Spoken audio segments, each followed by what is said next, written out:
The United States federal government should substantially increase its diplomatic engagement with the People's Republic of China by ending its commitment to defend Taiwan by negotiating a grand bargain with the People's Republic of China for exchange for the People's Republic of China settling their land and maritime disputes peacefully. Two main points that I bring today are first, U.S.-China relations, and second, nuclear war.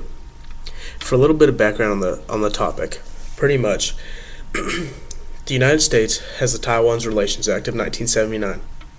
They did this in order to defend Taiwan against the Red Threat, which was going back during the Vietnam era, where we were really scared about communism spreading. And so times are different, and it's not exactly the same anymore. Moving on to my first point, U.S.-China relations. Two of the world's biggest powers do not need to be at odds. They need to be working together. They don't need to be having tight relations because China believes Taiwan is theirs and the United States says, no, it's not yours.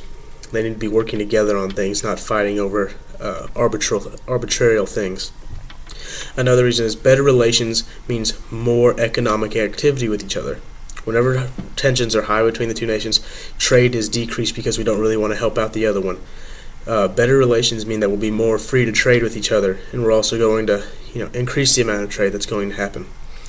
And thirdly, underneath U.S.-China relations is the U.S.-China relations being high are key to solving any world problem. Any world problem cannot be solved without the relations of the U.S. And China. These problems include global warming, energy security, and infrastructure. None of these can be obtained while we have tight tensions with China. Moving on to nuclear war. China is going to take back Taiwan. The only question about how they're going to do it is whether it's going to be done peacefully or if it's going to be done aggressively.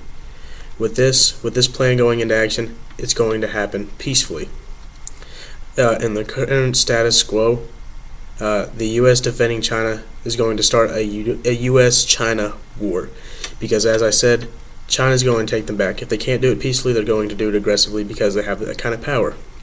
And so that's going to start a war between the United States and China. And then a full-blown conflict is going to move on into nuclear war, which is bad for the entire world. And those two reasons are pretty good reasons as why this needs to happen, why this plan needs to pass, and how it needs to happen.